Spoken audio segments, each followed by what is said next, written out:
Oke, gue udah pengen banget bahas ini, tapi nunggu momen yang pas aja gitu. Karena gue nggak mau bahas ini ketika momennya baru aja selesai, tapi di saat yang sama nggak mau kelamaan juga. Dan di saat yang sama nunggu gue kehabisan ide konten dulu. F1 2021, musim dimana dapat katakan salah satu positif dari adanya COVID-19, karena musim ini memberikan kita salah satu title fight terepik dan tersadis dalam sejarah F1. Sudah siap untuk kita bahas? Skuy, ngopi, bentar bang. Keren tuh baju. Nah iya nih, kaos lontong balapan ini kalian bisa cek di Instagram lontong balapan dan kalian bisa pre-order sekarang dengan DM lontong balapan di Instagram atau kontak nomor yang sudah dicantumkan dalam poster ini. Nah, bagi tim yang melontong musim ini cocok lah pakai baju ini ya. Kalau lagi gacor ya tetap aja beli guys, selain karena 100.000 aja, belum include ongkir, siapa tahu suatu saat nanti tim kalian melontong juga di masa depan.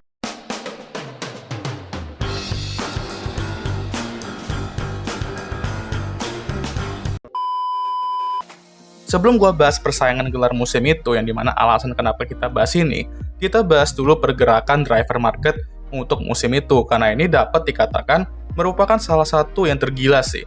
Dari Seb yang diumumkan bakal ninggalin Ferrari dan digantikan oleh Carlos Sainz, lalu seat McLaren yang digantikan oleh Danny Ric, yang dimana seat Renault atau Alpine-nya digantikan sama rookie terbaik dalam sejarah F1, Fernando Alonso.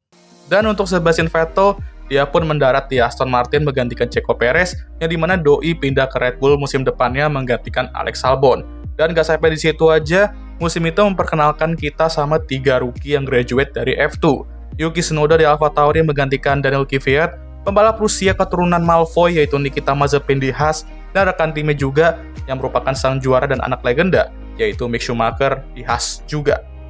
Jadi dari 10 tim di grid F1, cuma 3 pembalap yang masih stay line-up-nya kayak musim lalu. Mercy, Williams, dan Alfa Romeo. Nah, gue tadi ada sempat mention juga sekilas, musim ini juga terdapat 2 tim yang akan rebrand nama tim mereka. Pertama, Renault yang rebrand ke Alpine, dan Racing Point yang rebrand ke Aston Martin. Lalu ini juga yang gue bilang tadi mengapa COVID-19 sebenarnya membawa keuntungan ke musim ini. Karena 2021 harusnya merupakan tahun di mana regulasi baru ground effect itu diterapkan.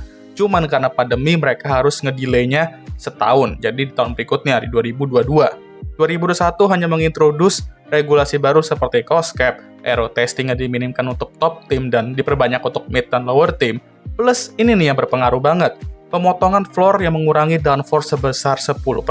Sehingga tim memiliki low rake seperti Mercy dan Aston kena banget kerugiannya di sini. Sementara tim dengan high rake kayak Red Bull sangat diuntungkan. Itulah yang membuat musim 2021 ini menjadi seru, karena persaingan di depan antara Mercy dan Red Bull semakin ketat. Dari awal ronde aja, sudah memberikan kita sinyal bahwa inilah title fight kita sepanjang musim ini. Dan udah dikasih tanda juga kalau akan sangat seru dan epic dari balapan pertama aja. Sebelum kita melanjutkan cerita title fight, 2020 kemarin kita memiliki 5 race winner dan 13 podium seater berbeda dari 16 balapan, yang dimana gacor emang walaupun musim itu didominasi oleh Mercedes. Dan dari 5 race winner itu pun, 2-nya lumayan mengejutkan.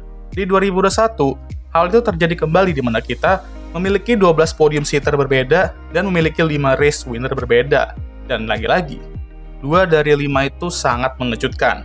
Esteban Ocon meraih kemenangan pertamanya di F1 pada Hungarian Grand Prix. Dan Daniel Ricciardo setelah musim yang underwhelming di debutnya bersama McLaren, berhasil meraih kemenangan kembali di Italian Grand Prix. Podium seaternya juga ramai dan pembalap-pembalap yang berada di tim papan tengah kayak Edo McLaren, Ferrari, Alpine, Sebastian Vettel di Aston Martin-nya, Pierre Gasly di AlphaTauri-nya, dan bahkan George Russell aja meraih podium di mobil gerobak Williams itu. Iya, George Russell yang sekarang jadi back burner Mercedes itu. Ya walaupun balapannya cuma bazar doang di Belgian Grand Prix itu, tapi podium tetaplah podium.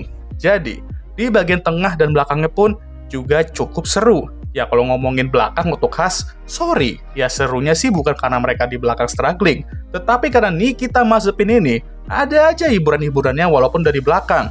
Tugasnya musim itu cuma satu, ngebuat satu grid emosian dengan tingkah lakunya.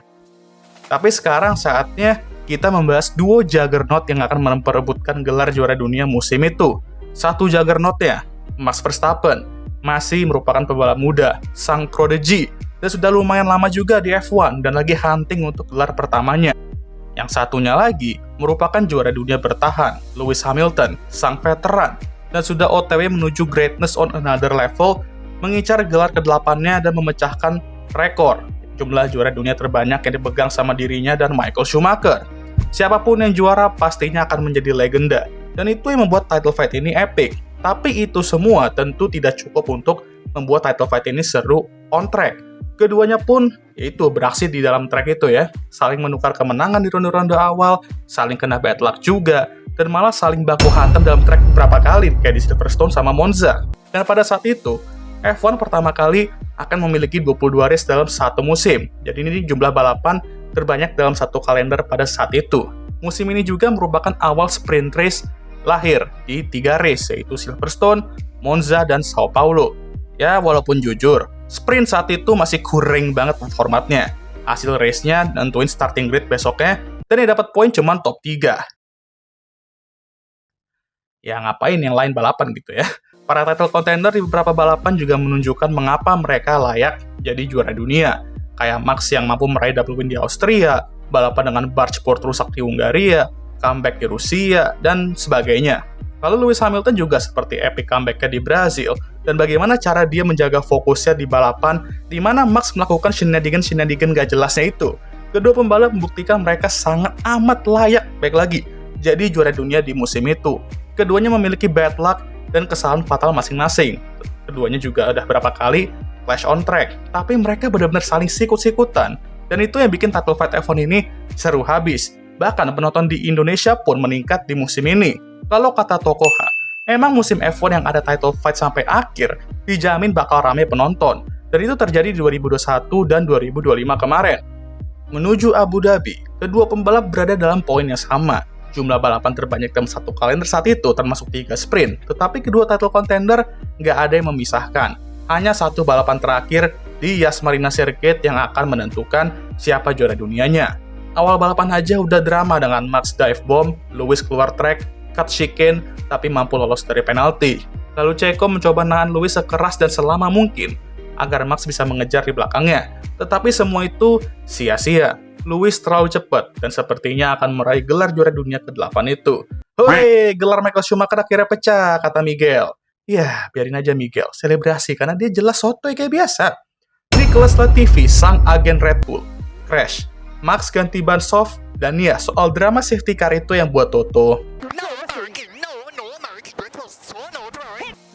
Max butuh satu lap aja, satu lap terpenting dalam karirnya untuk menyalip Lewis. Dan dia melakukan itu, dan sempat diteror balik sama Lewis tetapi semuanya gagal. Max mampu menjauh setelah menyalip dan menjadi pemenang balapan sekaligus meraih gelar juara dunia F1 pertamanya, mematahkan dominasi Mercedes di akhir era mobil balapon ini. Gelo sih, emang kontroversial dan medsos pun pecah terbelah-belah menjadi dua kubu karena balapan ini dan endingnya. Tetapi ini salah satu title fight terepik dengan ending yang epic. Emang kacau sih FIA sepanjang tahun itu, termasuk Michael Messi yang setelah ini pun langsung mundurin diri. But man, entahlah kapan lagi kita dapat menyaksikan title fight se-epic ini dari awal hingga akhir. Dua pembalap ini benar-benar di kelasnya masing-masing musim itu, kelasnya sendiri ya. Dan oke, tentu ini merupakan musim yang epic, gue akuin. Tapi gue masih peminat nomor 1 musim 2012. Oke lah, sekian video kali ini. Ingat guys, jangan lupa untuk beli kaos lontong balapan ini.